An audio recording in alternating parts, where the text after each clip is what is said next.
Ingeta, ingeta, ingeta, ingeta, ingeta, ingeta, ingeta, ingeta, bokota, bokota, bokota. Bokoto, bokoto, bokoto, bokoto, bokoto, bokoto, dossier sur dossier, affaire sur affaire. Yakoinda nde yakoinda, yakobeba nde yakobeba, yakosala somo nde yakosala somo, yakosala pasi pasi pe mawa nde yakosala pasi pe mawa, na ndenge moko yakosaka na teo. Grande ma joie de vous retrouver encore cette soirée, surtout sur notre chaîne Étoile Lune Inès TV. Salut, salut, cher Bouchou, salut, cher abonné, salut, cher connaissance, salut surtout les amis de Étoile Lune Inès TV. J'espère que vous allez bien. Quant à moi, je suis le bien, super bien, par la grâce de Dieu. Cher Bouchou, cher abonné et cher connaissance, ya lelo toye lisusu bandeko na nga ka ndenge na yebisaka bino soki dossier ezali tokoya, soki ya koloba ezali tokoya, soki ya kobetela sete ezali tokoya, soki pe ya kosolola ezali. Mama Étoile Inès TV akoya toujours na lombango. Lelo na yeli bino pasi pasi pe mawa, pasi pasi mingi na motema concernant surtout et encore la servante de Dieu. Tango na lobaka déjà bongo la servante de Dieu na bandi ebela batu bamona ki déjà miniature concernant Maman Nadège Mbuma. Naebi que biso nyonso toyebi Maman Nadège ebela batu kutu basepelaka na ndenge Maman Nadège asalelaka pe nzambe. Qu'est-ce qui se passe? Tant de gens déjà bakoya kotuna Maman Étoile eza nini Maman Étoile yo zanga ka matière te, yo zanga ka makambo te, bandeko na nga moya kozanga makambo eza te, moya pe ya kozanga problème eza te. Po toza kaka na mokili oyo eza na ba problème, toza kaka na mokili oyo eza na ba situation, toza kaka na mokili oyo eza na ba circonstance. Donc de notre côté moyen tozanga koloba eza te. Yango bomonaka biso toujours et encore toyaka toujours et encore na lombango pona koya kobeta sete, pona koya kosolola, pona koya kopanza surtout et encore nteke. Lelo toye kopanza nteke bandeko nanga makambo ezali, dossier ezali concernant la servante de Dieu. Avant ya kokota na mozindo ya dossier ya situation pe ya circonstance et kozala bien na ya nanu ko sensibiliser bandeko na biso nyonso ya sika. En tout cas, si c'est la toute première fois, ya kokota penza na chaîne na biso, chaîne moko ya kitoko, chaîne ya ba analyse, somme, chaîne moko ya ba information, pas possible. Je vous prierai surtout de vous abonner massivement. Abonnez-vous. Cliquez aussi sur la cloche de notification pour surtout recevoir les nouveautés de notre chaîne. Aimez la vidéo, la famille, commentez et partagez et ko sala biso oyo penza tolobaka na biso chaque jour, chaque minute et pourquoi pas chaque seconde. Tokos makasi. Bambote nanga na ye moko linda bukulu ya balinda, bambote na Madame Gracia Mpoi, na pesi bambote na Mama Lisi Mpito ya balisi, bambote nanga na Mama Chérie, Mama d'amour, Mama Eugénie Zemanga. Na pesi bambote na Franesse NM, Franciel NM et pourquoi pas leur tonton international, tonton Amos Kazadi, sans oublier Madame Naz Kazadi, na système moko ya kitoko. Voilà. Lelo toye na dossier, toye na situation, toye na makambo concernant surtout la servante de Dieu, Maman Nadège Mbuma bandeko na ngai. Tango tobeta déjà lisolo ya Maman Nadège, tomoni déjà papa Atomso Mbuma. Qu'est-ce qui se passe? Dossier eza ndenge nini? Situation eza ndenge nini? Makambo pe eza ndenge nini? La famille.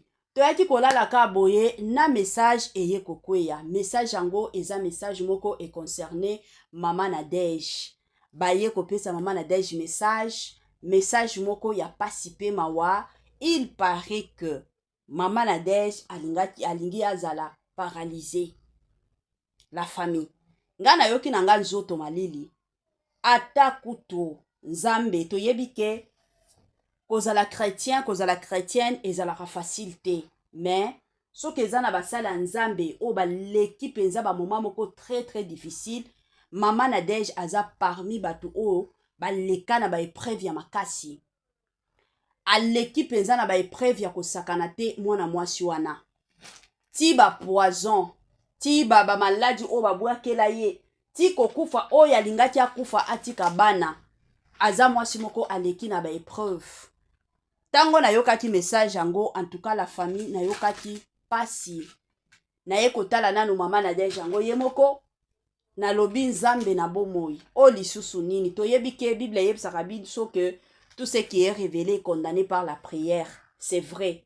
Hein? En tant que mwana nzambe tobangaka te, soki message ye yo en tant que mwana nzambe tiaka mabolongo na se yebisa nzambe nga na boy situation oyo.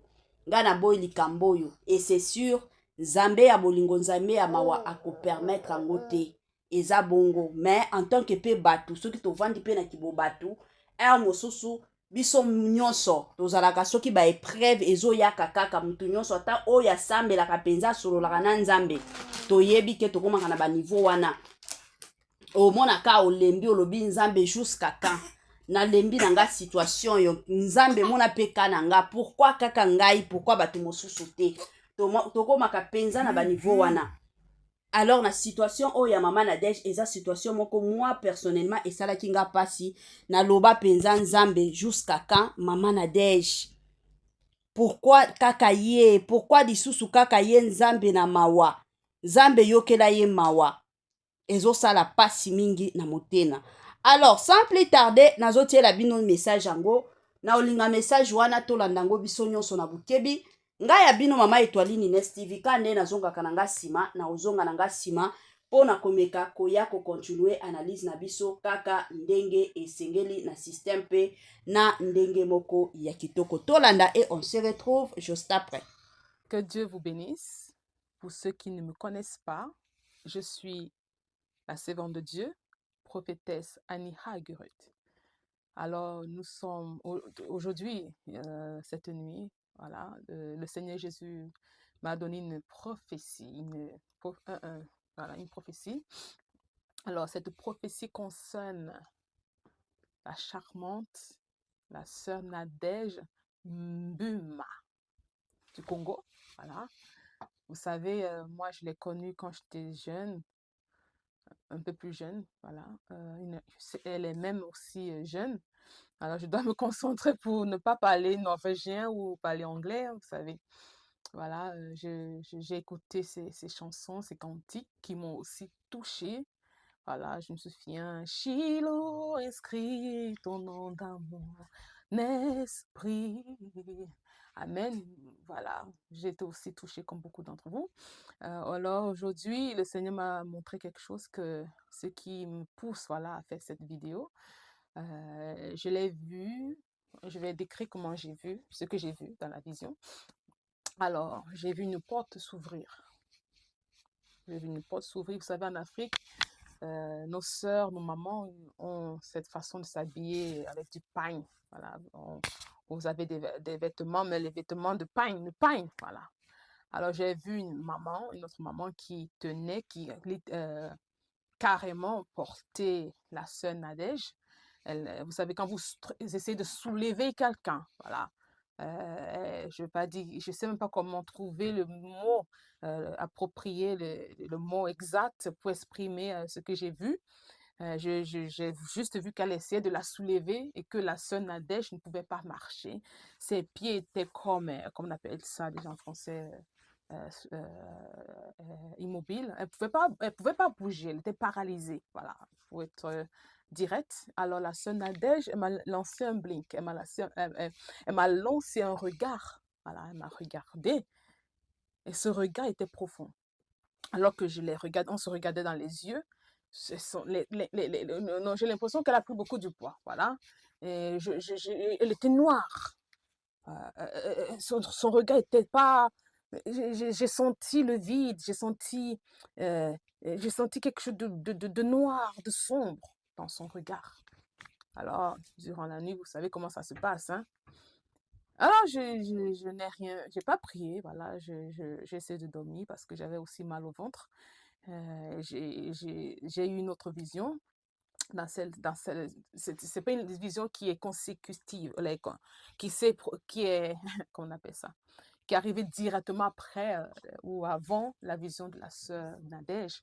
C'est pourquoi j'ai essayé de, voilà, de me demander ici il y avait une relation entre une relation entre les deux visions. Nous devons nous lever pour la sœur Nadège, nous devons prier, intercéder. Alors, en anglais, on dit stroke. En français, nous les Français, on dit AVC. AVC. L'AVC paralyse nos mamans, l'AVC paralyse nos sœurs, nos parents, nos papas, nos frères.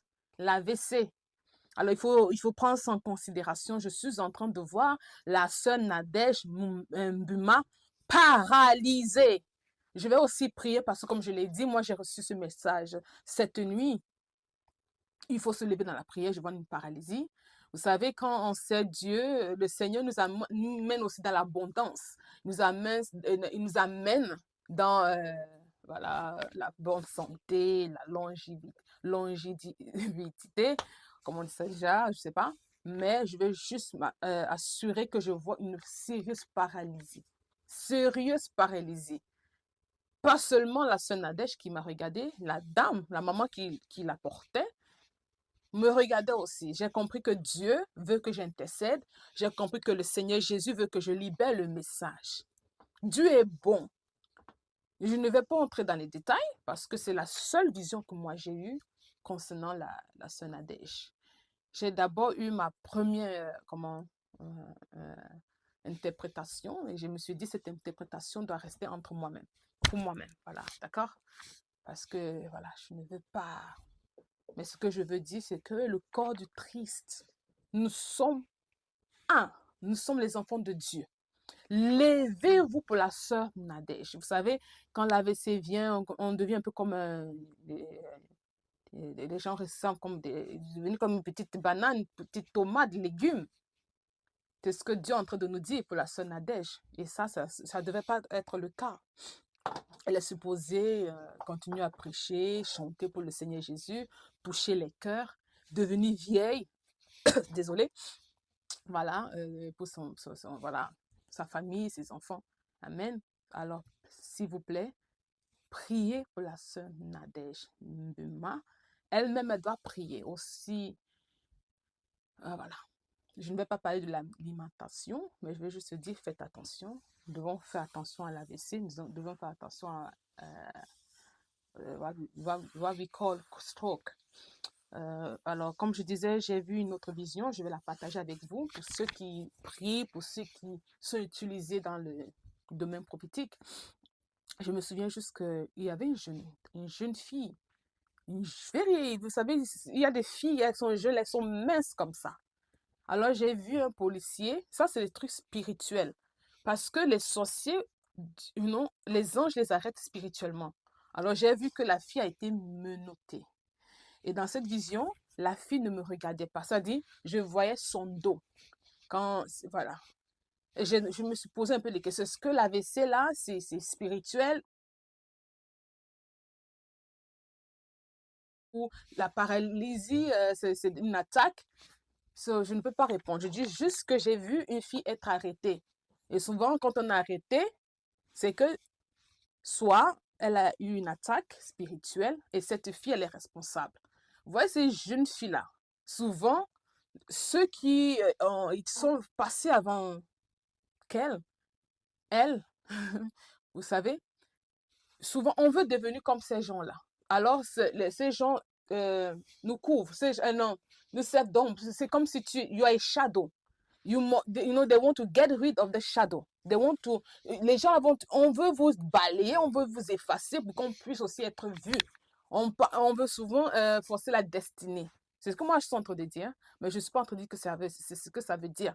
Amen. Je suis en train de dire que j'ai vu une jeune fille mince comme ça là. Alors si vous voyez une fille où la sœur Nadège soupçonne dans son entourage, je vois une jeune fille, elle n'est pas très courte, elle n'est pas grande, une taille moyenne, mince comme ça, être arrêtée dans le spirituel. Souvent, les gens sont à côté de nous, on ne connaît pas la cause de nos attaques. On ne connaît pas la personne qui est derrière, les jeunes filles là qui nous approchent là. Je vois une personne est arrêtée, elle a arrêté, les mains, elle a été menottée. Alors, je vais arrêter cette vidéo, je vais prier. De retour, la famille n'a bandike ebela batoto uti kolanda, ebela batoto yoti pe koyoka message concernant maman Nadège. Kande bo uti kolanda awa, eza message te ke non mama Etoiline Ines TV mutolobaki nga na uti kolobate, mais bino moko bo uti kolanda musala nzambe oyo pe nzambe a utilizaki. Kande na bete la rabino masolo awa na bimission na biso na yebisa rabino toujours et encore ke ndenge eza boye. Kozwa message de la part du Seigneur ezalaka te ke no ka mutu oyo asambelaka. Soki ka oza na don wana na kati na yo ya komonaka bandoto ya kolotaka nzambe a utilizaka n'importe qui. Donc yango na ka oyo tokoki mingi te ke to ya kominimiser message oyo te. Mais eza vraiment important tozwango na considération na eloko oyo nga na kosenga surtout na côté ya mama Nadège eza kaka bo partagele ye nanu video ekomela ye ayoka message nini nzambe aloba concernant vie na ye. Atelembaka na prière asambela aboya situation wana. Aboya ayebisa penza nzambe keno nzambe nga na boyi nanga. Parce que soki yo boyi na kote ya nzambe pe ye moko aza nzambe ya bikamwa, aza pe nzambe ya bolingo, aza pe nzambe oyo amonelaka biso mawa, yokelaka pe biso mawa. Omonaka boye aye ko épargner ye pe na ba situation mosusu pe na ba circonstance mosusu. Ce qui est important eza nanu ye moko aboya. Soki ye moko aboyi na kote ya nzambe pe nzambe akoboyela ye nyonso oyo ekolinga ekoma na vie na ye eza mwa bongo. La famille yango na eko profiter pe kopesa bandeko na biso mosusu conseil kande boyebi chez mama Etoiline Ines TV nga nazalaka mama moko na pesaka na nga ba conseil lobi atande ko na biso moko keno bokota biloko kitoko ezalaka c'est vrai. Na yaka toujours kopesa conseil kande to mesana. La famille conseil na nga lelo na eko pesa pona bandeko na biso ya basi. Na eko pesa penza na conseil ya makasi na basi to zalaka sérieuse. Na nyonso zo sala surtout sur le plan amoureuse. Eza na basi mosusu c'est vrai. Ezalaka na ta moko beauté ezalaka nde beauté. Soki mwasi déjà komi à partir de 16 ans 17 ans komataka. Ti mwasi akendaka na beauté wana ti 26 ans 27 ans. Mais tokomaka na 26 ans wana 27 ans omona déjà moi beauté eza lisusu ndenge ozalaki kala. Tango okokota ka 30 ans c'est fini. Yango okomona okomika mwasi moko ba maquillage matakita olingi sikoyo oba ozala na look moko ya bana mike. Ata soki âge déjà eza na 30 ans yo o se référer ka neti mwana moko ya ba 20 ans mais âge elongi pe efundaka. Eza vraiment important. Tango okotaka na ba âge ya ba 20 ans déjà. Moi je me rappelle et pas ya biso. Tango ka na 18 ans na yeko décrocher diplôme d'état. Wana déjà na ko s'inscrire, ba ko inscrire nga na université. Avant que to ani banda, ba parents nanga ba vandisanga, balobi mwana na biso aussi au décrocher déjà diplôme. Donc na ndenge ozabo soki mobali aye pona ko bala, memela biso mobali. Donc ba pesi yo déjà liberté que soki mobali oyo yo lingi ke mobali aya ko balanga. Memela ye okobanga lisusu te parce que avant ozwa diplôme na âge à 17 ans okoki ko mema quand même mobali pa na binoté alors ezalaki signe moko ya ko préparer yo déjà ki aussi okoli ozokola pop tango ba yebisi yo bongo yebi ke ata soki na kosala 5 ans na université na 5 ans wana na koki kotanga kobanda kotanga kamalembe peut-être na année ya liboso na G1 na koki kozwa fiancé te na kozwa peut-être fiancé na G3 tango na aussi sa G3 na kota ti L1 L2 allez mbala moko na sali na kosala mariage batu mosusu to mona ba silisa kutu ba L2 na banda kwa mabala azui peut-être G3 kaka ya pamba L1 komi ko continuer yango na ndako ya libala soki mobile na yaza na ba moyen ko futela e classe au mona mobile a continuer soki pe ba parents za na ba parents mosusu o ba koloba ta soki mobile abali ye bango eza devoir na bango batangisa mwana na bango kilasi bako silisa mwana za na ndako ya libala bango bazo futa mbongo ya université.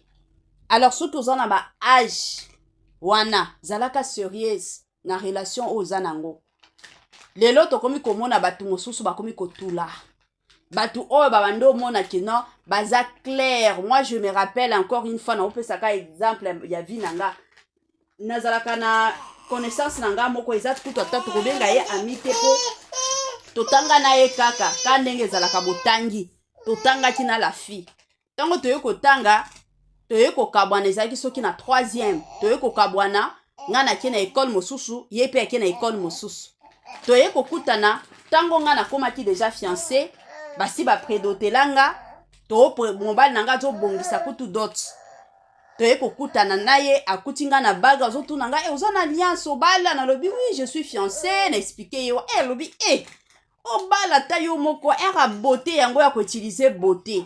La famille je t'ai choqué kana yebisi na lobi era koutiliser beauté nga bate yanga bongo te pona koutiliser beauté mais beauté nanga malamu na kota nga na ndako ya libala kena banda kotelengana alobi ma chérie nga na sala vie bon totiki ye asali na vie tina ndenge ngonga na ngai kokaki mariage esalemi na voyage pe na ko voyage ka ndenge ezalaka to ya kovanda na boti na kobota jour mosusu na moni kaka c'était l'année passée aye kokomelanga na Facebook on a koki kozwa numéro na yo ya WhatsApp ça va na pesi numéro azui pe numéro akomelinga boni osambela kaka ndenge bando sambela na yebisi na lobi oui la prière ne tombera jamais la famille akomi kolela nazoluka mobali ana age oyo talaka baleki nanga babali bango nga kaka nazotelengana kaka mibali nyonso balingi babala nga bazaka na ba histoire milai kutu tina komi na niveau ya kobandaka soki nazobimaka na mobali na ba voyage na osalaka na mobali. Imaginez la famille ka pona amona ke naza mwasi malamu abala mais okomona ka na suka ke kopona mwasi mosusu atiki ngai. Omoni exemple on apesi la famille ezala exemple eya kote ya bandeko na biso ya basi na vie oyo ba o balingaka bazwa nyonso bazwa kate dans la vie soki chance epesa maka une seule fois soki chance eleli na lupango na yo zwa opportunité wana parce que peut-être tango eleli pour que elelaka lisusu ekozala après 100 ans na 100 ans wana est-ce que yo kozala kaka point d'interrogation yango bomona basi ebele lelo bakomi batantine ya quartier po batiaki ndumba liboso batia bote na bango liboso keno nga na zwa nanu ya mokili ya mibali nyonso oya ye apesi bambongo yango ya mobali okolia yango okotikala kosombela yango ata lupangu te mosusu ezalaka bilamba oyo kosomba bato baomonaka ozolata bien basaki ya cher mais ya malonga ekozala nango te ya malonga penze kozala te tandis que soki okoti na yo na ndako ya libala oza trop jeune na mobali na yo boza ba jeune bokomi kotravailler sur votre vie vous allez voir que vous allez avancer bokende penza liboso ke bozala bato moko ya matalana bozala bato moko ozala mutu moko ozolekisa tan na yo na mibali ya mokili na savoure nanu bandeko nanga okoki kosavoure na yo na ndako ya libala na mobali oyo olingi mobali na yo penza soki bolingani okosavoure na yo et puis na ndako ya libala ezalaka bien oza chez yo eloko nyonso olingi osala ngo na facilité place bolingi bokende na mobali surtout soki okutani na mobali moko aza na ye na bacompréhension ya makasi bisika bolingi bokende chéri lelo tokolia na ndako te omoni ndeni bokende na bino restaurant bolie oza na mwa elamba ya sika ebimi aussi longtemps que mobali na yo aza wana yo pe otravaillaka bozo s'accompagnaka ensemble elamba nyonso ya sika soki oza na posa kolata yango na ndako ya libala pe okolata yango bato mosusu bakanisaka keno ndako ya libala na komi neti prison ekomi neti prison eza prison te ezodépendre kaka na mutu oyo bokokutana na ye soki aza mobali ya malonga soki aza mwasi ya malonga okovivre na yo bonheur na yo olie ya mokili lelo obima na tata oyo lobi kuna obima na tata oyo lobi kuna obima soki na nani bato mosusu bazoya na vie na yo kozwaka ba étoile bato mosusu yango bomona bato mosusu oumeli nanu nini kobala pona ba vie et après okoti na ndako ya libala mabote eza wapi okomi kotelengana pona kobota eza ka pasi